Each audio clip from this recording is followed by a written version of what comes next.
Welcome back to the lab. Still working on the Bedford. Goes on and on and on. The mighty Bedford. There's been some good progress from after the last video, and I'm just about to do some butt surgery, backside rear end surgery. I got to be careful what I say or I'll get demonetized.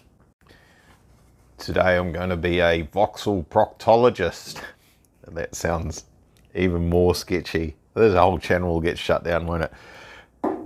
I very nearly left this. I was like, you've got to draw your line somewhere, you know. This, normally they have a section here which holds a license plate. I deleted that some time ago and welded in a new piece because it was all rusty and everything. And there's a big bumper that goes across the back here and the license plate goes somewhere else. So there's some evidence of the shenanigans that occurred in the past here. I think that was done before I had the TIG welder, maybe. Don't know. I think it was. And I think that was gas welded, perhaps, but I can't really remember to be certain. But anyway, it's all a bit yucky. It's got the holes for the latches for the doors, and it's had some weird riveting going on. Oh, that was when the fiberglass piece was in the back here, that's right. And there's still actually some rivets here and some rivets here, and this is kind of like downhill here, and then it's even more downhill, and then this is just not level. It's all wonky. And look at this. This is how they're made. This is how good Bedfords are from the factory. Look at that gap there. So it's one Glen fingernail, and then over here, well, it's still one Glen fingernail, but it's a fingernail that way instead. Yeah, good, eh? So, I mean, this has had a punch here. We know this has had a punch in this corner, and there's evidence of that. It's too much to get in there and fix that. That's just getting really, really carried away for what it is. We do want to use it, and I can fix that, absolutely, but we'll turn this into a 3,000 hour job instead of maybe 1,000 at the rate we're going. So to fix all this up, I made a new piece, and I'm looking to find the damn thing. I've lost it. There it is. There it is there. So I already did a silly little short video on this last night.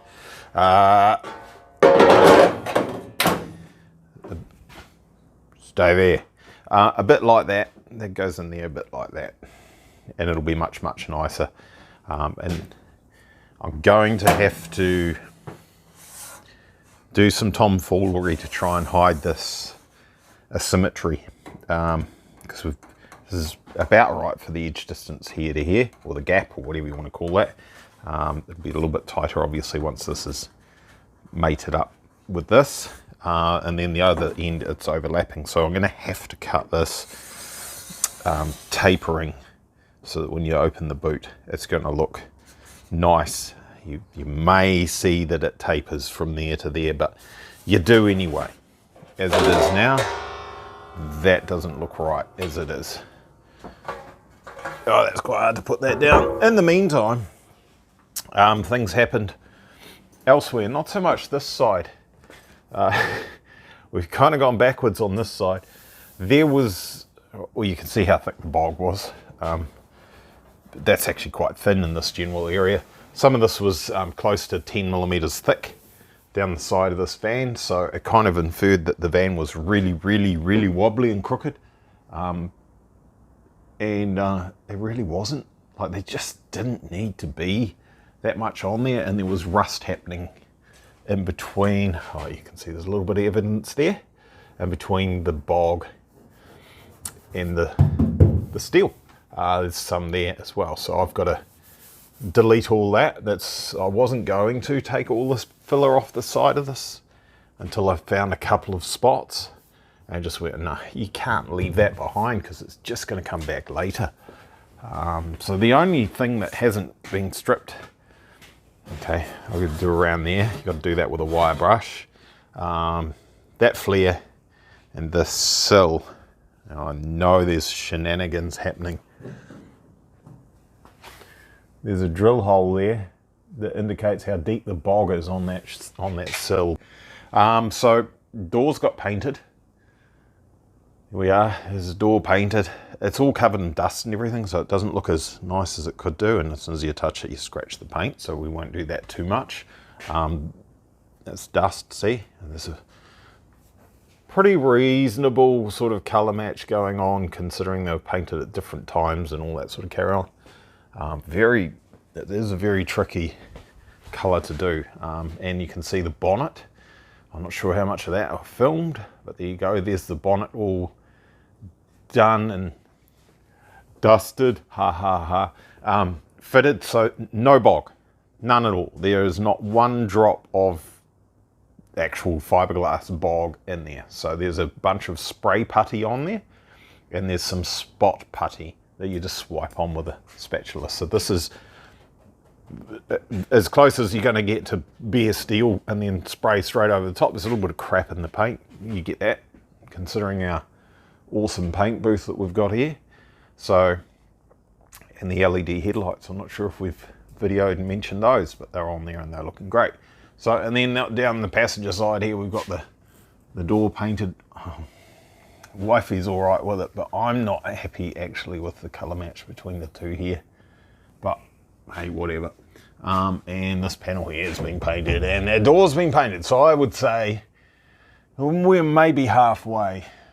Not quite halfway, I guess. That probably needs to be halfway along that panel. We could say we're halfway painted van.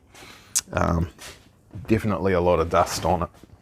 Trying to film while I'm not tangling up the cord. There you go. It's actually looking good, isn't it? The grill is an absolute mess. I haven't tackled that. Obviously there's primer and bog and bare steel and everything, and the headlight surrounds. I'm tempted to paint them a darker colour. That silver is that's just raw metal. I think gunmetal might look good around those with the LEDs.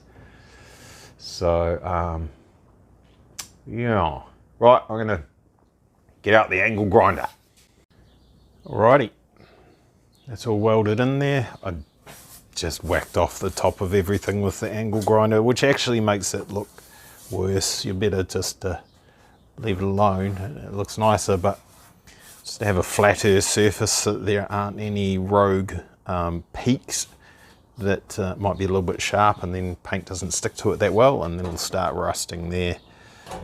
So that part of it is pretty much ready to go. Look, I fixed my little whoopsie. But there's pretty much ready to go on there. But it's lunchtime, I'm hungry, so I'm going to do that. Come back, slap that on. Yep, so that's looking all pretty good. Now, I've cleaned up the mess a little bit in here. It was an absolute bomb site last night. I'll show you why in a second. When you do things like this, try and make things slope downhill. Downhill's good, because if water gets in here, it runs out. That's really good. Don't make it dead flat. Although ironically, depending on where this van parks, this may actually end up dead flat. Yeah, probably not. Probably not. It'll still be downhill even if the nose is pointing down a little bit. Now, I talked about the side. I couldn't help myself. I wanted to see how bad that sill was. You can see the wrinkles in the sill from here because it's a really good angle and the light's in the right spot and all that sort of carry on. Let's grab a straight edge. I'll show you how bad it is. It's not good for the people that did it. They should have been able to do better as far as the panel beating side of it. But it's not that bad. What have we got? I'd say that's 3mm. Oh yeah, that's freaking heaps at that end though, isn't it? There's a bit of a bulge here. But that's why I've got the hammer and dolly out. So anyway, I've been sorting that so it's better. Wifey's probably going to come and interrupt us in a second. And I spotted this a lot earlier on. Rust. And poor old wifey spent a heck of a lot of money. This is 20 years ago, or give or take, with her uncle who was a panel beater. And he did this side of the van basically and put this door in and all that sort of carry on. And I talked about making sure that things are downhill, not flat, because if they're flat, they trap water, and no matter how good your paint job is, this is the original epoxy that they had put on, and they glued that seal that's somewhere, the seal here, they glued that on, and it's never been off. We haven't interfered with that in any way, shape or form. That was their deal, their job.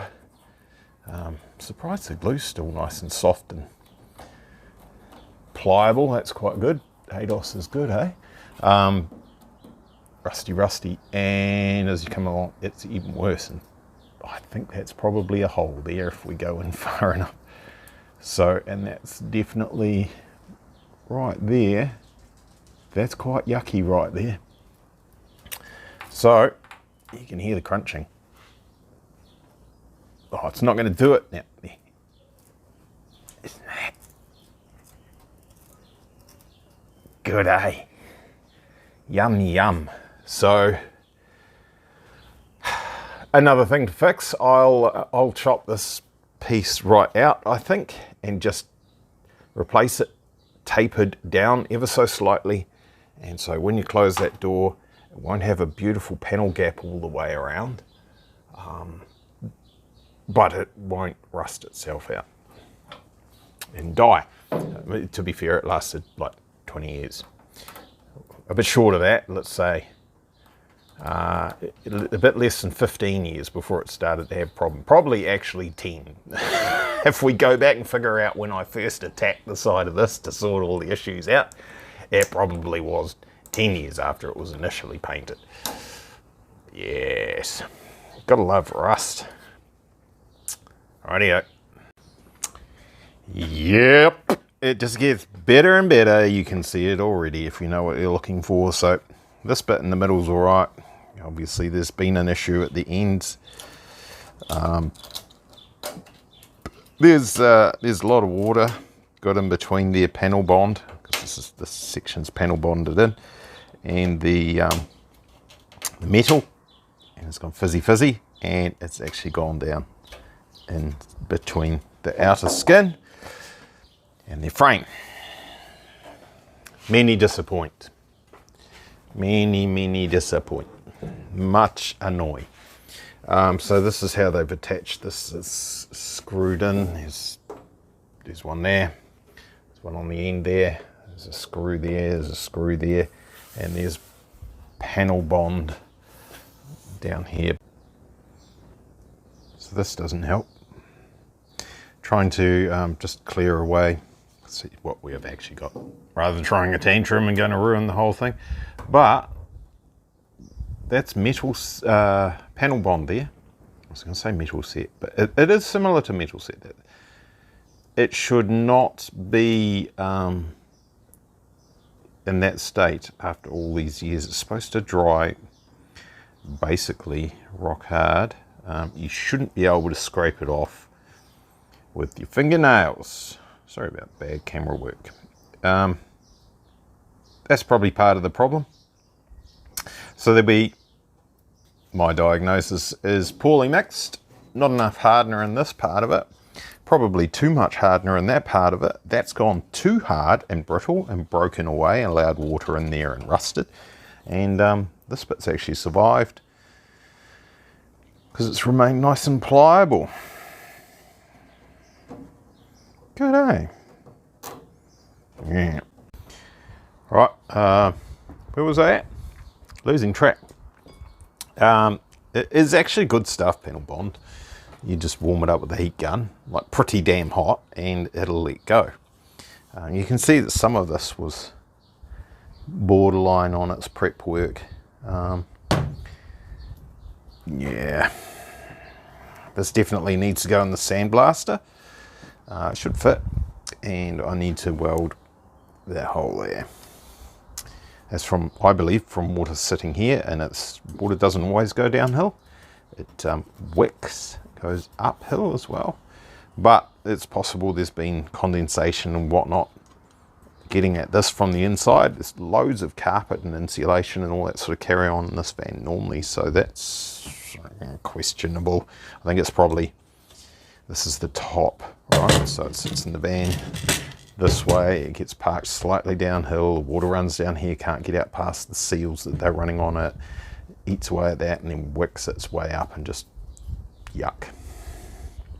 Like my bench, yuck. Needs cleaning up. Right.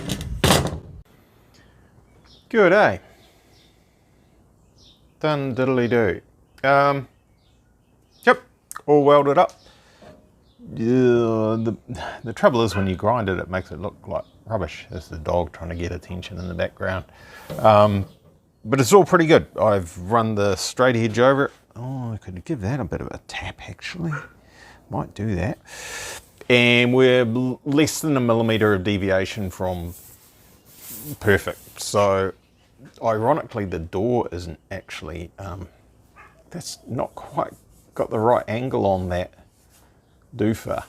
On the panel line there, it's actually a little bit more vertical than what it really should be, although it depends on what the rest of the van's doing back there.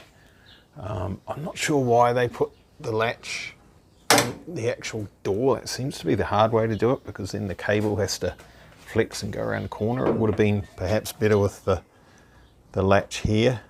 You're still going to have that interference. You're still going to have either the pin hanging out or the latch hanging out. I would have put the latch here, put the pin on the door, so that all this was here and the cable just did a nice route and didn't have to bend and flex and whatever. It was bloody hard to get to this with the door on there. There we go, that's better. So now you're not going to have that issue where water's going to sit in here and get under the panel bond and do this. It can't do that anymore because it's solid, like it's welded. So it'll take a lot for it to rust through that welding compared to what it had before, where it only took stuff all to chip the edge of the panel, and then water would get in there and away it would go and it'd be crap.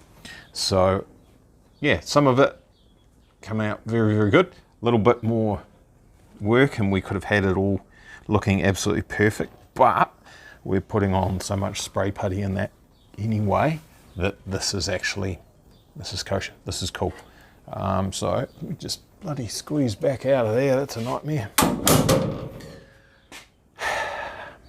Yeah, so all that guff about replacing panel and whatever, yeah, I didn't do that in there. Some holes to fill here.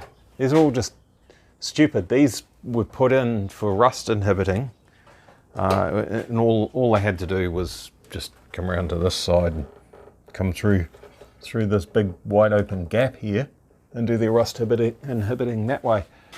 Oh, flicky lights. That one there's a factory hole, I think, and probably something to do with setting this up from the factory.